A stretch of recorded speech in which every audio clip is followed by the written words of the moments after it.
Hey everybody, this is one of my favorite videos just because I can actually talk about numbers and not just the, minutia, market, just my opinions on stuff. And, who knows, I'm just talking out of my butt. This one's actually numbers of your cards because we saw your guys' cards and consignment on eBay.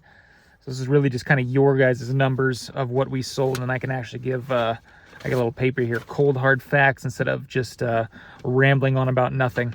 All right, so first of all, I want to say that, these numbers aren't just like, hey, how are you doing in your business? It kind of reflects the overall Pokemon market as a whole as well, I think, at the trading card market, because there have been times where I've searched on Terapeak, it's like PSA Pokemon and BGS Pokemon and whatever, Yu-Gi-Oh, Dragon Ball, whatever, on the Terapeak, and added up the amount of volume, sales volume, and really that volume is too high because they will include anything. If you put like Pokemon PSA, they'll put anything with PSA in the name, which people will put a BGS card and put PSA, or put a CGC card and put PSA question mark, or they'll put, they'll sell sleeves, or card savers and put like PSA, in the title, Pokemon PSA grading, and it's not really an actual graded card, you know what I mean?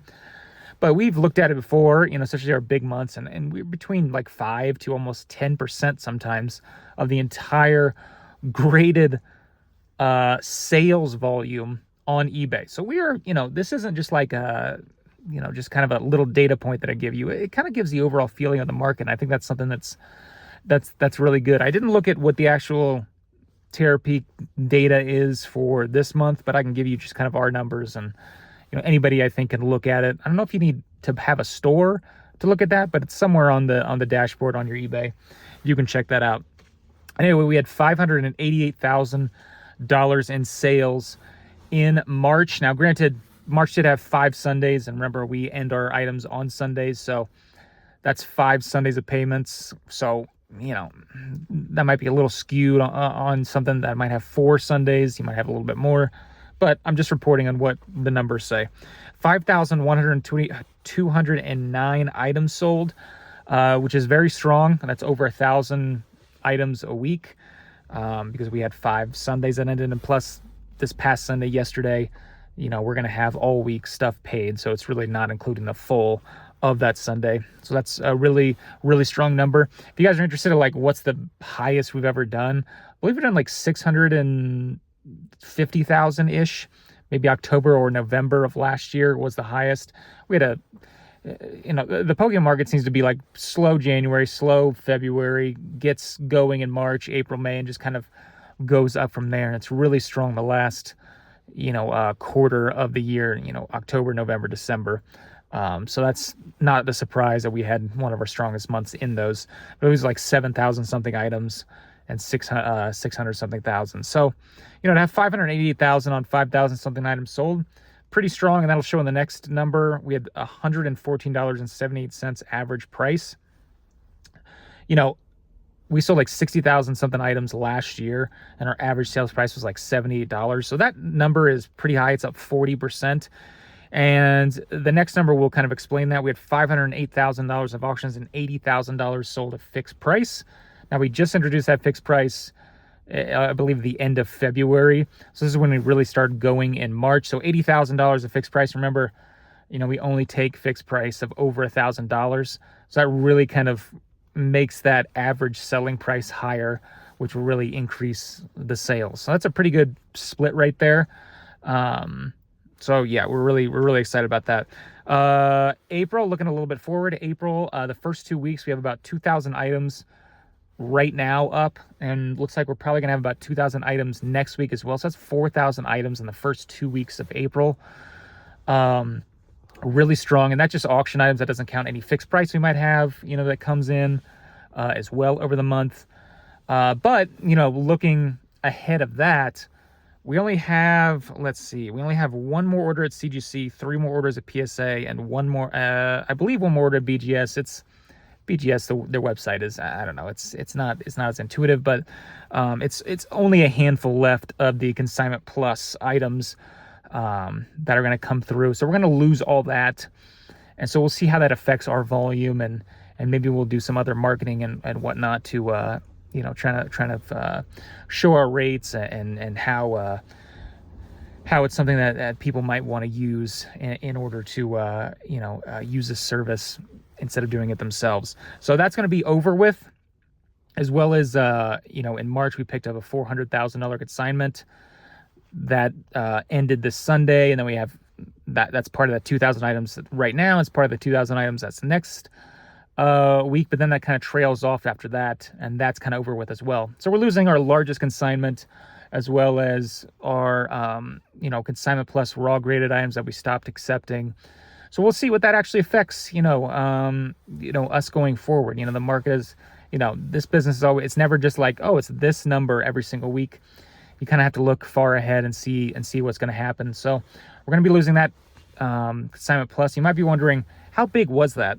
Well, we ended up accepting, let's see, I have the number here somewhere, almost 25,000 cards that we got graded and then sold via consignment plus. And that was like less than a year. So that was a big chunk. And the reason why we stopped doing it is because there are a lot of people that graded their cards and didn't get good grades, and they sold for less than the actual grading fee, and we lost thousands and thousands and thousands of dollars. So profitability wise, we lost money. As well as sales volume, you might be like, well, 25,000 cards, that's probably a pretty big chunk, right? If you look at the average sales price of an item, if you say like, oh, if it's $100 an average card, that's $2.5 million. Well, it wasn't. It was a very, very small percentage of our actual revenue, because like I said, a lot of this stuff went for under the grading fee. And grading fees were $8.99 for CGC, and what was it, $14.75 for PSA. So it's really very, very low sales price. So not only did it really not add much revenue, it hurt us profitability wise, and that's why we got rid of it. Some people might seem to still ask why we got rid of it, and that's why. But that'll be going away. So that volume is leaving. The biggest consignor is leaving. So we're gonna have a really good next few weeks, and then we'll kind of see where it goes from there. Maybe the market will continue to pick up, and we'll just go with the market as it is, or we'll have to do some other stuff to bring in more cards. We'll see what that is. But that's our kind of looking forward on that. Let's see, what do I have up here? It's just some other revenue items as well, because it's not just selling stuff on eBay. We have two other sources of revenue. It's YouTube ad revenue, which had $148 in March. $77 of that, so half of that was that shill bidding video that got 12,000 views. So that was a majority of it. If that was gone, it would have been under $100. I think they only pay out Google if it's over $100 in that month. So if that was gone, I wouldn't even be paid out that month. I'm really trying to put more, car videos, more just putting out more stuff out there, maybe more shorts. I don't know. We'll see. Just kind of put it out there, because once again, people are sending us millions and millions of dollars worth of stuff because they trust the brand, but a lot of it is trust me. So if I just kind of disappear, it's kind of a bad look. So you want to just keep putting stuff out there and be able to bring stuff in to be able to pay the bills of the business and the payroll and the insurance and all that stuff that you have to pay for. So hopefully have more stuff out there more consistently. I had like a 2-week break there because I went to Collecticon and went on vacation. But we'll see if I can put more stuff out weekly, maybe a few videos a week. I don't think I'm going to be doing my stretch where when I first started YouTube, I did like 40 something videos in a row, 40 days in a row. Don't think I'm going to be doing that, but who knows? Maybe I'll do a sprint of a few videos in a row, and then just see if I can just continue pumping those out. I don't know. If it do that, and then the views start really, really going down, and the quality and the actual just rambling about nothing, probably will stop or not even do it at all. I don't know. We'll see about that. As well as that, had affiliate link revenue of exactly $200. So $148 YouTube, $200 affiliate link. That's $348 of additional revenue. That's great. I'll take that any day of the week. $200 in affiliate link. Most of it actually came from Instagram. So if you click, any of those stories that I do or any of those posts, and you go to the link tree and click the eBay thing, if you buy anything off eBay, we'll get a percentage of that and no cost to you. It just takes out of the eBay fee. So that's good. Actually, Did private quite a few of the videos again on YouTube. You might be wondering why.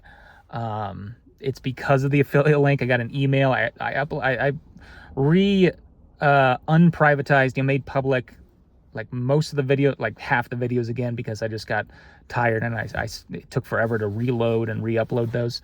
But then I got an email from eBay that said, hey, this doesn't go by the guidelines. We're going to, delete your entire affiliate link account if you don't get this corrected in 48 hours. And it was the weekend, and I just did. You have to go into every single YouTube video, correct every single description, and correct, a lot of the times I would put in the pinned comment at the top a link to our eBay page. And before, like years ago, eBay never even it wasn't even like a thing. I'm sure it was in their terms of service to be able to say that it was an affiliate link, but it wasn't even they didn't even regulate it. So nobody really knew, but then everybody kind of got hit with this email that said you need to have that in there or else we're going to delete your entire account. So, that happened like a year or two ago. So everybody, you'll see everybody put affiliate link, or we might get a percentage of this or whatever. But I didn't have those before. And starting from when I got that email, I corrected all of them. But there's still a whole lot of those old YouTube videos that don't have that it's an affiliate link. And I would have to go into each and every single one. And it just takes I just didn't have time. So I just made those private again. And maybe one day I'll go in and actually correct those. But, the data showed that I made those videos public for I don't know, what was it? A week, 5 days, something like that, and literally got, I think it was 6 views. So once again, nobody watches those old videos. I would have to have people watch 6 views in a week for the next 100 years to be able to match probably that affiliate link revenue of $200 in a single month. So it was just it didn't make sense. One day I will go in there and change that, but I just don't want to do that right now, and upset the eBay affiliate link gods. So I just didn't do that. And to end this, a few big wins and losses. Big win is obviously in March, getting that, large consignment, probably our biggest consignment ever of $400,000. That was great. Breaking $500,000 is amazing. Working on, hopefully meeting someone this week to look at the website. The website looks like it was made by somebody who's never made a website before. That's because it is. It's made by me. So hopefully get that and make that more, just a lot better looking. That's something that hopefully will be a big win in the future. But yeah, getting fixed price, moving up $80,000 fixed price sales. That's a big win as well. Big loss was obviously, having to return all that consignment items, that big shill bidding fiasco, as well as had a package that showed delivered. Never got it. Never could find it. The post office said they don't see it, even though it says delivered. I didn't really understand. It was so I reached out to the person and had them give me a list of it and the lowest prices that were, listed on eBay as a buy it now, not even an auction. And, it took months for me to go back to the insurance. This insurance company is actually really good. They've actually paid out way more than my premium over the past few years, so that's great. They're usually good, but this one just, I don't know, they were kind of a stickler on it. It was from International and it showed delivered, and I was like, I don't know. So I paid out the person. It was like $700 something just from the business's own pocket, and we just move on. And that was just a loss of $700 something. And that's just the way it is with running a business. Sometimes you gotta just have this contingency that sometimes stuff's just going to go down the toilet, and you just have to accept it and move on. That's why it's crazy. If you guys watch that, there's only a few people watching the end of this video, but I'm sure the people that watch the end of this video probably watch Rusty TCG Games videos, and he had like a $50 argument over Troll and Toad. Troll and Toad is probably worth, I don't know. If Troll and Toad sold themselves like at auction and just said, here's our entire business, sell it, they've got to be worth millions and millions of dollars. And they just refuse to refund him like $50 on something they obviously kind of, if you read the emails, they messed up on $50, and they refused.